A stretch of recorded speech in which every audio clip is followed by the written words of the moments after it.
Hello, my name is Chris, and today in the first video of 2022 I would like to spend a little bit of time reflecting on some of the things that I learned in 2021. I've got so much to talk about this year in terms of quitting smoking, avoiding self-sabotage, practicing self-compassion and making all those good decisions, all those helpful decisions that give us all the freedom, the health and the happiness that we really deserve. But I also, I'm mindful that this YouTube channel began as a way for me to document my own journey. And that journey is still ongoing. In fact, it will always be ongoing. You may have heard the term, some people say, I'm a work in progress. And that is absolutely the case for me. Things constantly evolve, constantly change for me. That's good, because I'm growing and I'm learning. And the person that I was, even a year ago, may not necessarily be the same person that I am now. Certainly the person that I was when I first started making my YouTube videos is not the person I am today, because I've been through so much and used every opportunity to grow and understand myself more. And I'd like to talk a little bit about some of the growth that went down last year. Before I get into that, just a reminder that the first monthly live stream of 2022 takes place January the 22nd at 6:30 p.m. UK time. The link for that is down in the description below, where you can use the link to set a reminder or notification. You'll also find with that link what time 6:30 p.m. UK time is in all the different time zones in the United States, in case that's helpful to you. And I have, of course, definitely put a link in the card above. So you can check that out to come and spend some time with me on January 22nd. But for now, let me tell you about what I learned in 2021. The first big lesson that I learned in 2021, and this is a lesson that was a heck of a long time coming for me, was that it is entirely possible to use an old cliche, to be the best version of myself, whilst also simultaneously being the truest version of myself. Now, when I say that out loud, it sounds abundantly obvious.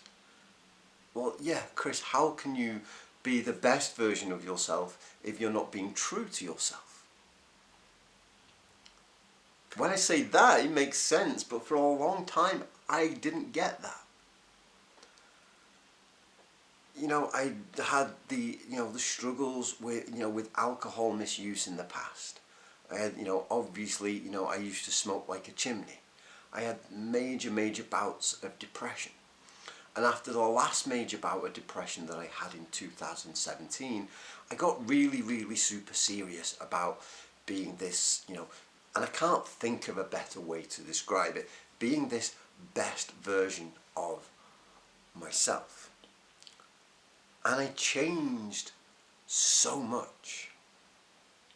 I started eating differently. I started visiting different places, being with different people, doing different things, looking differently.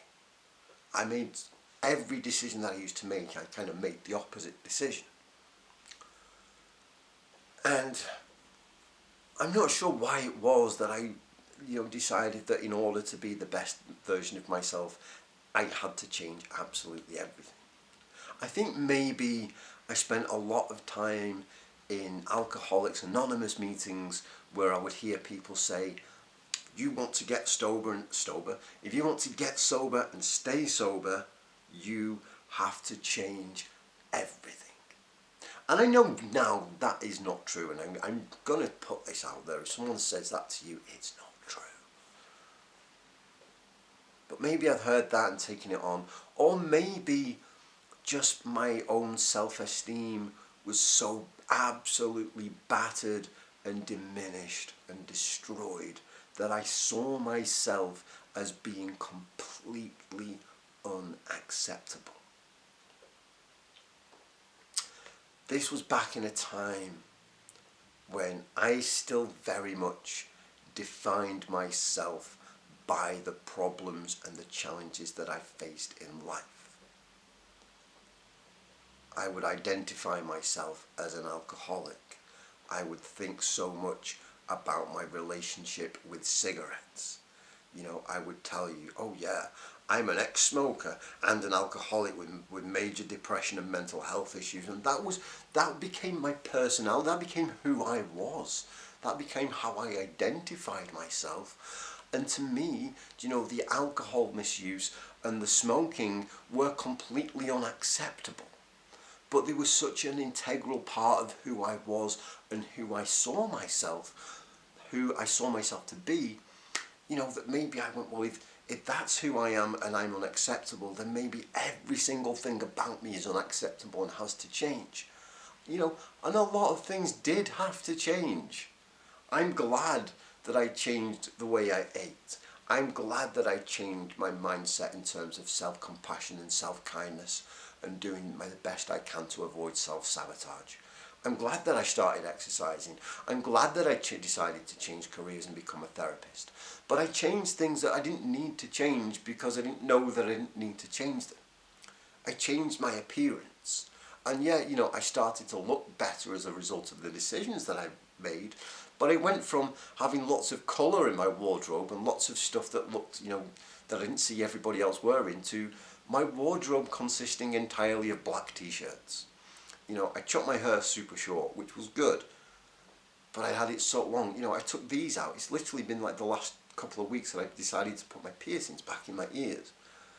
I changed everything. I used to be a very creative person, and I stopped doing any kind of creative pursuit, thinking that's what I had to do in order to be this best version. I thought the best version of Chris is a version that is, you know, a complete 180 to the old version. And I know now that this is just not true. And I know that it's not true because as much as I was enjoying the benefits of all the good decisions that I was making, as much as I was enjoying being healthier and happier and more productive and crushing my goals and getting things done, there was still something inside me that felt like something was missing.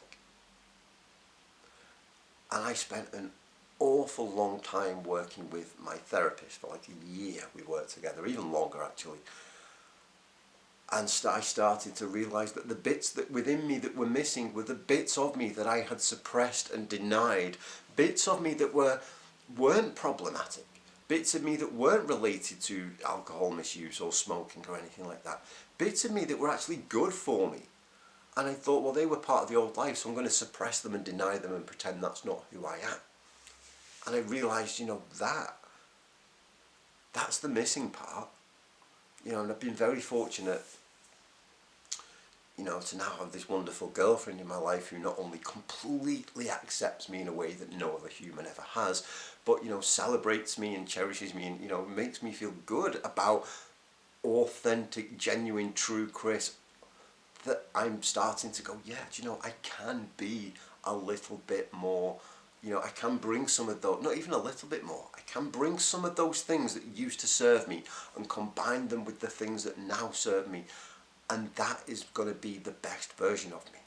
Not denying things, not denying my own creativity or individuality or anything like that. I need to combine those parts with the good decisions that I make. You know, I spent so long telling myself that I was a terrible person and I was bad, and, you know, for the way that my life had turned out. And I come to realise that wasn't true at all. Like, even, you know, when I think about past relationships with people and things that I got into, I blamed myself entirely for everything and realised, you know, I wasn't always at fault. Actually, I did some good stuff. You know, I did the best that I did the best that I could with what I had. And so I can bring those best parts, combine them with the new parts, and honestly I feel more like myself today than I have in a very long time, which sounds like a weird thing to say, but it is true. And I realise now that, yeah, not only can I be my best self and my true self, but I have to be. I can't be one without I can't be my best self without my true self, definitely.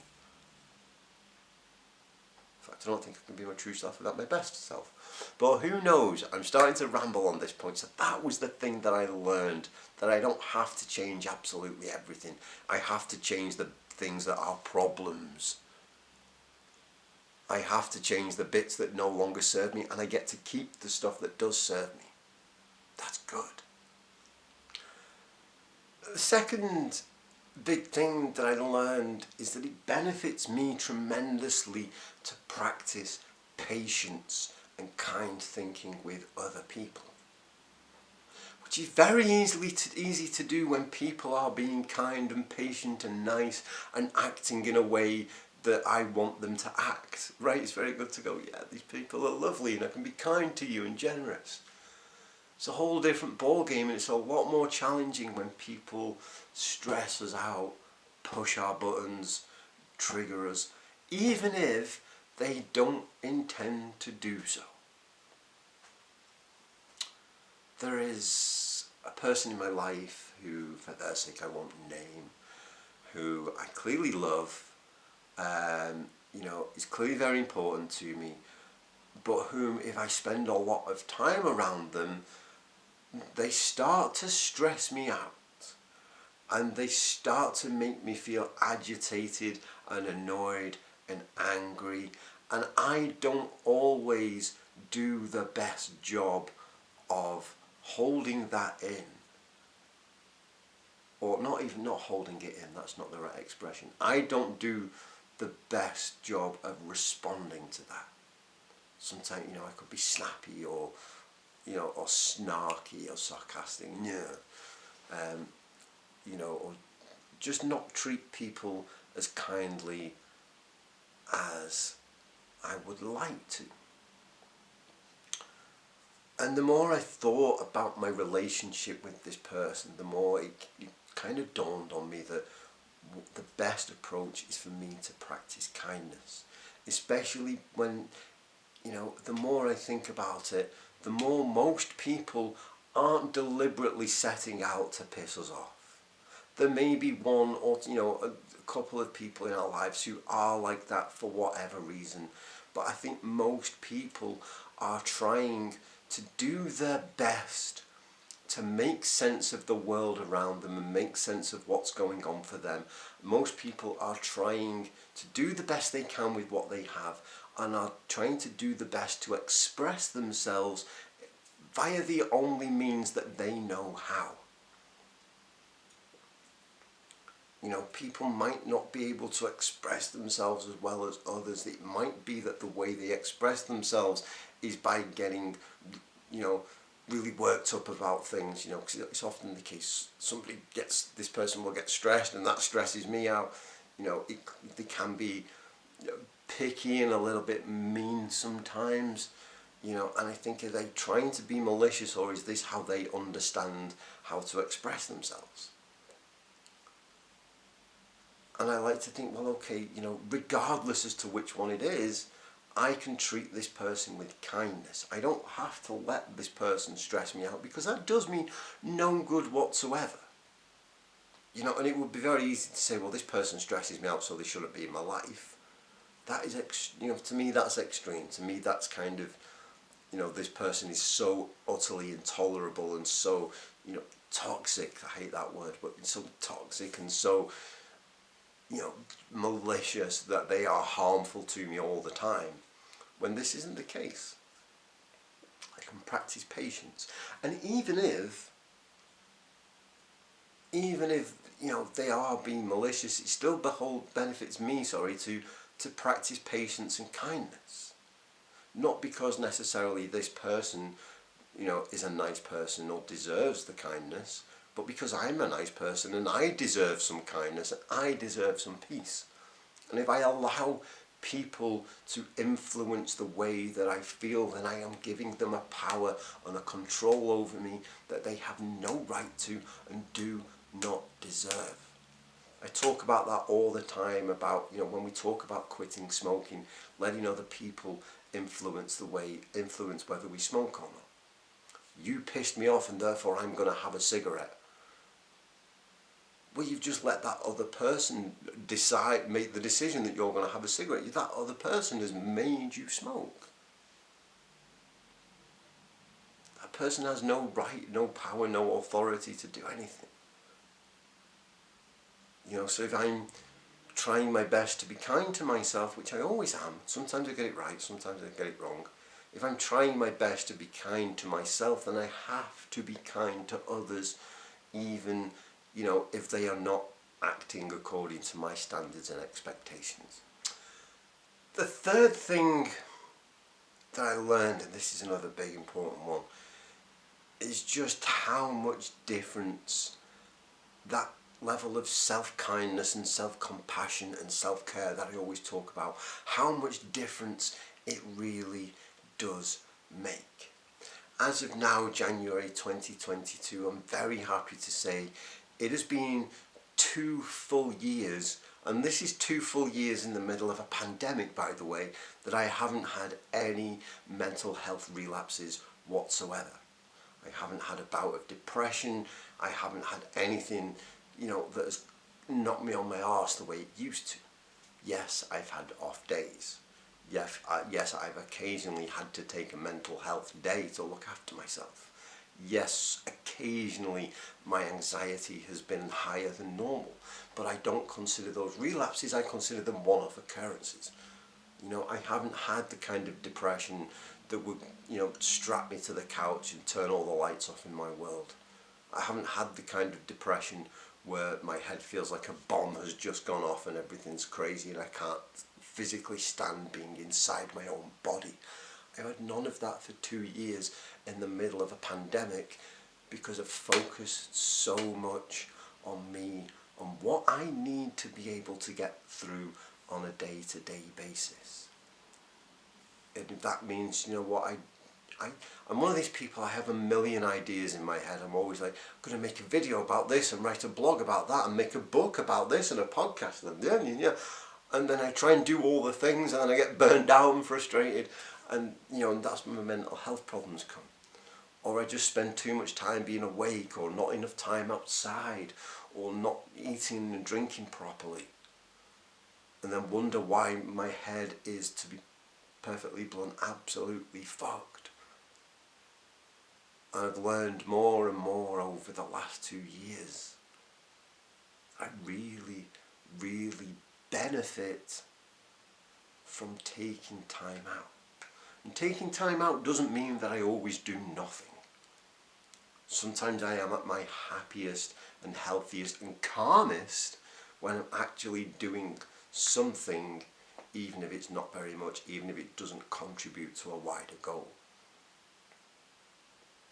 And I need to do that because if I don't, I am fit for nothing. If I don't take good care of myself, I can't achieve my goals and I can't be there for other people and I can't be there for you via this YouTube channel because I wouldn't be in the right frame of mind. And everything that I would say would be bollocks. It's twice in one video and I don't think I've ever used that B word at all over the last couple of years, but there you go. If I wasn't taking good care of myself and I'm just, coming here trying to talk to you about, how to find freedom and live without self-sabotage, and inwardly I'm there, then come back to what I was saying at the beginning. How is that being true to myself? It's not. So, this self-care thing is not a luxury. It's not something that is nice for those people who have the time for it. I have to find the time for it. And I budget that time. It may mean that sometimes things don't get finished because I need a little Chris time to help me recover and get ready so I can come back to it the next day. And that's fine. Things aren't going anywhere. If I'm working on a project, 99% of the times if I don't finish it that day, nothing happens.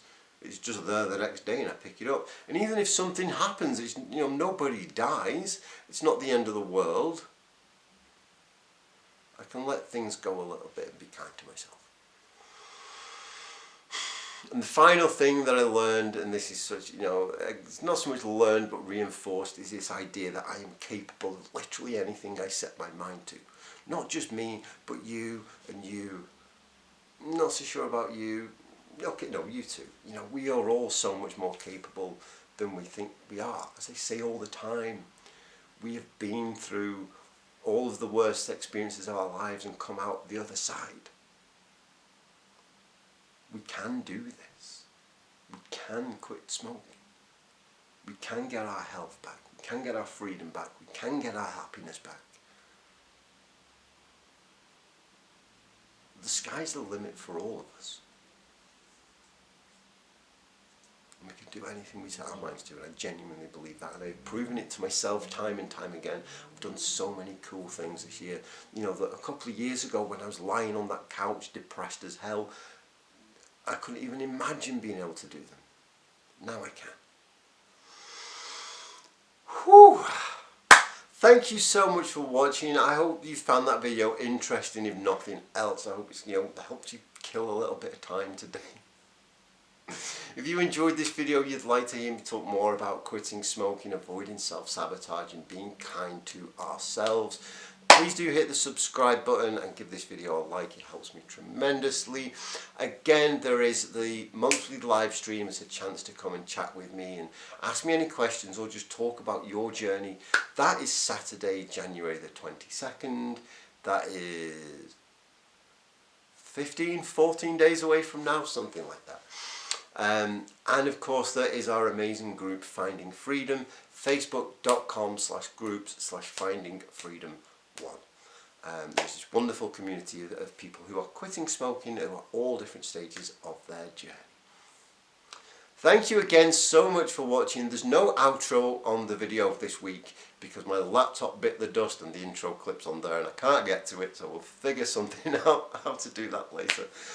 Until then, have a wonderful week. I will see you very soon, and I would like to sign off by wishing you a very happy, peaceful, prosperous and safe new year.